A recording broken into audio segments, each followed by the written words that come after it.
بسم الله الرحمن الرحيم. الحمد لله وكفى وسلام على عباده الذين اصطفى، خصوصا على سيد الرسل وخاتم الأنبياء وعلى آله وأصحابه الأتقياء. أما بعد فأعوذ بالله من الشيطان الرجيم. بسم الله الرحمن الرحيم. لقد كان لكم في رسول الله أسوة حسنة، وقال رسول الله صلى الله عليه وسلم: خيركم من تعلم القرآن وعلمه. صدق الله وصدق رسوله النبي الكريم. اللهم صل على سيدنا ومولانا محمد وعلى آل سيدنا ومولانا محمد وبارك وسلم. اللہ سبحانہ و تعالیٰ کا یہ بہت بڑا کرم اور احسان ہے کہ ایک بہت ہی مبارک نسبت سے تکمیل حدیث مبارکہ، تکمیل صحیح بخاری کی نسبت سے ہم سب یہاں پر جمع ہیں. اللہ پاک ہم سب کے اس آنے کو، بیٹھنے کو، سننے اور سنانے کو اپنی بارگاہ عالیہ میں قبول فرمائیں، اور ہم سب حاضرین و حاضرات کے ظاہر اور باطن کی اصلاح فرمائیں. سب سے پہلی بات تو یہی ہے کہ اپنے تمام بڑوں بزرگوں کی موجودگی میں مجھ جیسے نالائق اور بے علم کا کچھ کہنا بھی ایک سوء ادب ہے، لیکن چونکہ حضرت استاد کریم حضرت اقدس حضرت قاری جلیل الرحمن صاحب حفظہ اللہ تعالی وہ ہمارے بہت ہی بڑے محسن اور مشفق اور مربی ہیں. ہم آج اس بات پہ بہت خوش ہیں کہ حضرت استاد محترم کے جو احسانات ہیں ہم پہ، کم از کم ان کی خوشی میں شاید ایک رائی کے دانے کے برابر حصہ ہم عاجزوں نے ڈالا ہے. اللہ پاک اس کی برکات حضرت استاد صاحب کو، ہمارے حضرت بڑے ماموں جان کو اور پورے خاندان کو نصیب فرمائے. ایک تو شکر کا موقع ہے کہ اس عظیم نعمت پر کہ الحمدللہ ہمارے خاندان کی جو عزت ہے، جو وقار ہے، اور آج تک اللہ پاک نے جو اس آل عباس کو خصوصیت دی ہے وہ علم دین کی نسبت سے. مزید ہمارے خاندان کے بچے اس سال الحمدللہ فارغ ہوئے ہیں، اس پر ہم اللہ پاک کی بارگاہ میں شکر ادا کرتے ہیں. اللہ پاک ان کو دین کے تمام شعبوں کے لیے قبول فرمائے.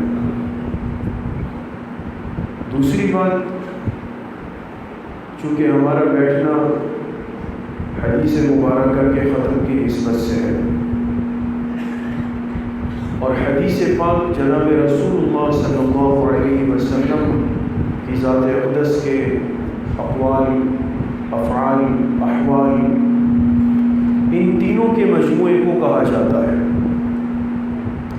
حضرت شاہ ولی اللہ صاحب محدث دہلوی رحمۃ اللہ علیہ نے لکھا ہے کہ مجھ پر اللہ پاک نے یہ الہام فرمایا، یہ احوال کھولے کہ میں نے دیکھا کہ اس دنیا میں جن لوگوں کے دل نبی کریم صلی اللہ علیہ وسلم کی احادیث مبارکہ سے متصف ہے، یعنی جن کو حدیث سے نسبت حاصل ہے، تو مجھ پر اللہ پاک نے یہ حالت کھولی کہ ان دلوں سے نور کی ایک لکیر نکل رہی تھی جو براہ راست جا کر روضہ مبارکہ میں اولین اور آخرین کے سردار محبوب کائنات سرکار دو عالم صلی اللہ علیہ وسلم کے قلب مبارک سے جڑ رہی تھی. کتنے خوش نصیب اور قیمتی ہے وہ دل، وہ زبانیں، وہ جسم جن کو نبی کریم صلی اللہ علیہ وسلم کی احادیث سے نسبت ہو جائے. اور ہم نے اپنے اساتذہ سے سنا ہے کہ حدیث مبارکہ وہ بنیاد ہے جس سے انسان اپنے آپ کو فتنوں سے بچا سکتا ہے. یہ آج جو ہمارے ماحول میں ارد گرد جتنے فتنے ہیں، علماء نے لکھا کسی بھی فتنے کی جڑ میں آپ جائیں آپ کو انکار حدیث بیٹھا ہوا نظر آئے گا، چاہے اوپر لیبل، عنوان، موضوع، ٹائٹل کچھ بھی ہو، لیکن ہر فتنے کی بنیاد انکار حدیث سے شروع ہوتی ہے۔ لیکن زمانے کے اعتبار سے، حالات کے اعتبار سے، کہتے ہیں نا تبدیلی کا زمانہ، ہر چیز میں تبدیلی ہے۔ اب اگر کوئی شخص یہ کہے کہ میں منکر حدیث ہوں تو یہ دنیا اس کا علاج بر وقت کر لے گی، آسان نہیں ہے۔ حدیث کا صاف انکار کرنا آسان نہیں ہے۔ اس موضوع کو تبدیل کیا، عنوان کو تبدیل کیا، اور ایسے ایسے جدید عنوانات، جدید موضوعات وہ اختیار کیے گئے کہ ہم وہ لوگ ہیں جو فہم قرآن پہ کام کرتے ہیں، ہم وہ لوگ ہیں جو فہم حدیث پہ کام کرتے ہیں، ہم قرآن اور حدیث کی جدید تعبیرات اور تشریحات کرنا چاہتے ہیں، اور امت کا ایک بہت بڑا طبقہ یہ سمجھ کر کہ شاید یہ دین کی محنت ہو رہی ہے، ان فتنوں کا شکار ہو رہا ہے۔ آج اس کو سمجھنے کی ضرورت ہے کہ بھیڑ کی کھال میں اندر بھیڑیا چھپا ہوا ہے۔ ہمارے حضرت شیخ پیر ذوالفقار صاحب دامت برکاتہم فرماتے ہیں کہ آج شیطان ہم پر اتنا حاوی ہوا کہ ہمیں گناہوں پر لانے کے لیے گناہوں کے عنوان بدل دیے۔ آج ہم کبیرہ گناہ کرتے ہیں لیکن ہمیں اس کے نئے نام سکھا دیے۔ لہذا آج کی مجلس میں ہم بیٹھ کر جھوٹ بولتے ہیں جو گناہ کبیرہ ہے، لیکن اگر کسی نے کہا کہ بھائی جھوٹ کیوں بول رہے ہو تو ہم کیا کہتے ہیں؟ میں تو مذاق کر رہا ہوں۔ کتنا دیکھیں ایک لطیف انداز میں اس کا عنوان بدل گیا۔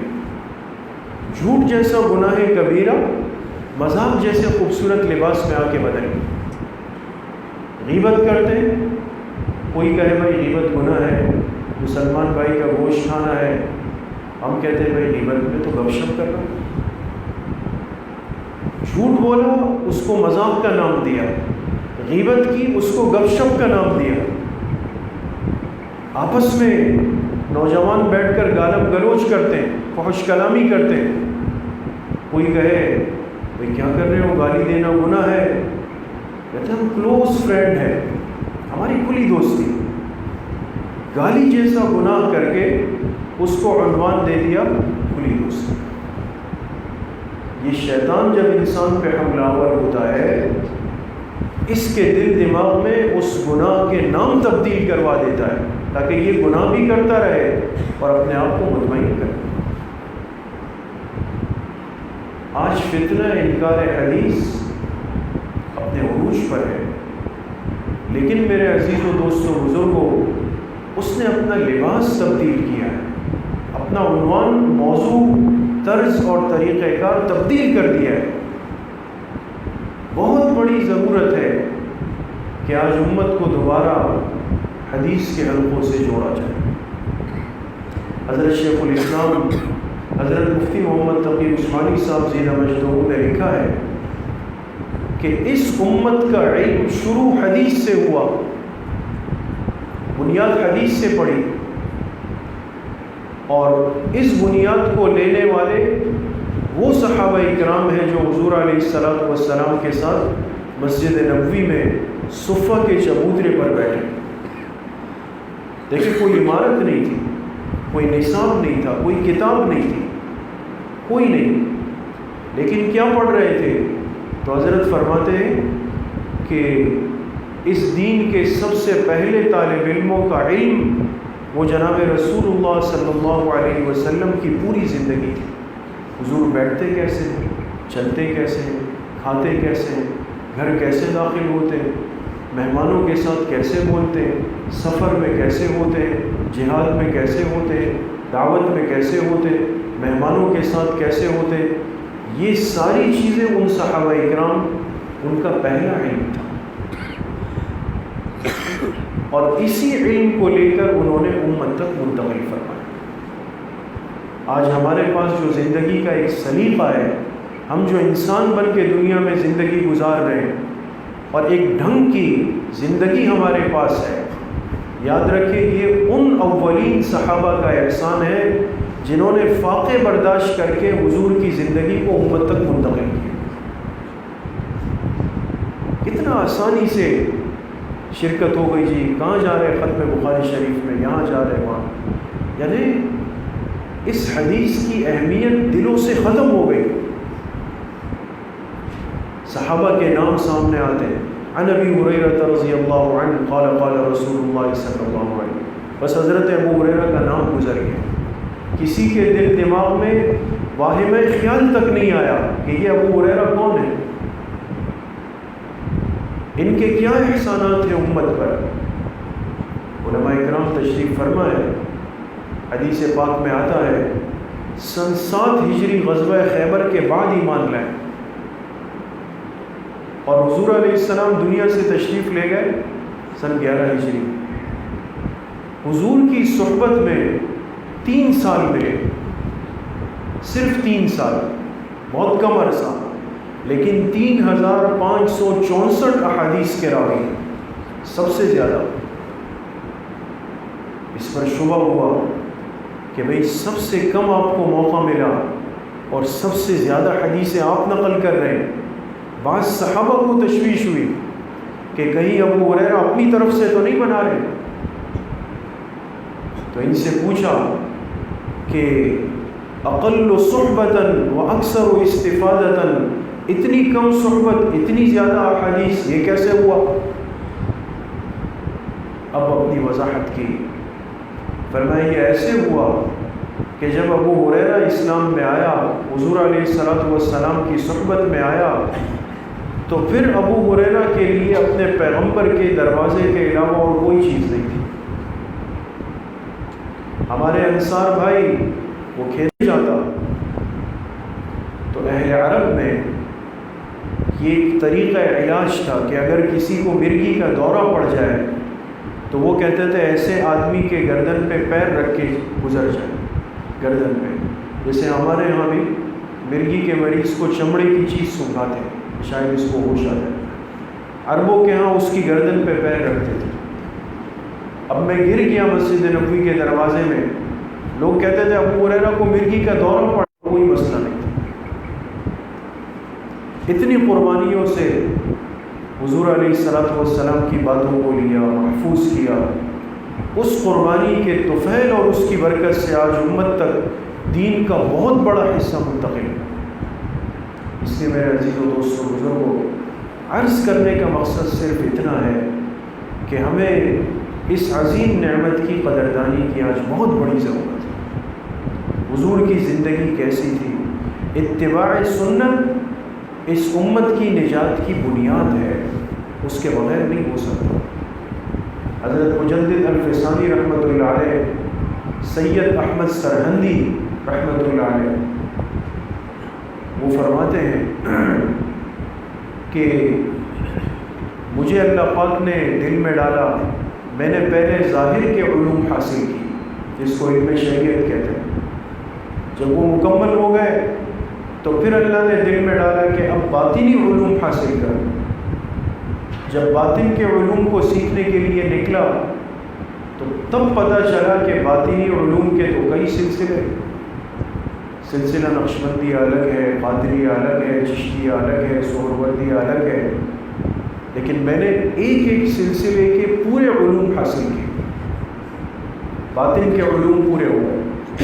آگے فرماتے ہیں کہ میں اتنا آگے گیا کہ ایک وقت ایسا آیا کہ جناب رسول اللہ صلی اللہ علیہ وسلم نے خود اپنے دست مبارک سے مجھے خلعت پہنا تھی، لیکن فرمایا میں بتا نہیں سکتا ورنہ آج کے علماء مجھ پہ کفر کا فتویٰ لگا دیں۔ مجھے حضور نے خود خلعت پہنا۔ پھر فرماتے اس کے بعد ایک مقام آیا جس کو ظل کہتے ہیں، میں مقام ظل کو پہنچا۔ اس کے بعد پھر ایک مقام آیا جس کو مقام اصل کہتے ہیں، میں اس مقام تک پہنچا۔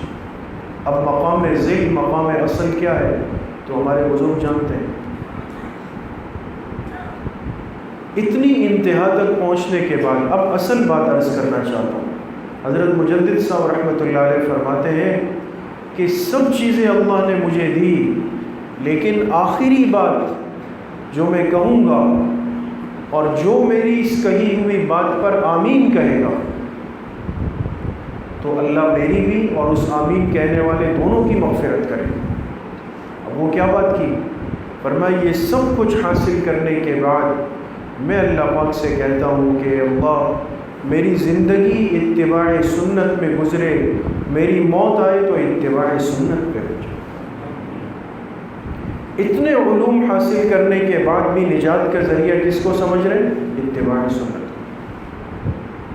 تو حدیث مبارکہ یہ نام ہے سنتوں کے پھیلانے کا، سنتوں کو سیکھنے کا، سنتوں کو جاننے کا۔ آج امت کے اندر جب سنتوں کی محبت جب تک پیدا نہ ہو، یہ فتنے جو آج نظر آ رہے ہیں، ہر طرف نئے عنوان سے، نئی ترتیبوں سے، عورتیں الگ فتنہ ہے، مرد الگ فتنہ ہے، علم کے نام پہ الگ فتنہ ہے، دین کے عنوان پہ الگ فتنے ہیں۔ ان فتنوں کا میرے دوستوں بزرگوں جو حل ہے وہ اتباع سنت ہے۔ اللہ پاک مجھے بھی آپ سب کو صحیح عمل کی توفیق نصیب فرمائے، اور ہمارے حضرت قاری صاحب کے جن بیٹے نے علم کی تکمیل کی ہے، اللہ پاک ان کو علم نافع کی دولت سے مالا مال فرمائے۔ اس خوشیوں کی برکات ہم سب حاضرین مجلس کو اللہ کامل درجے میں نصیب فرمائے۔ وآخر دعوانا ان الحمد للہ رب العالمین۔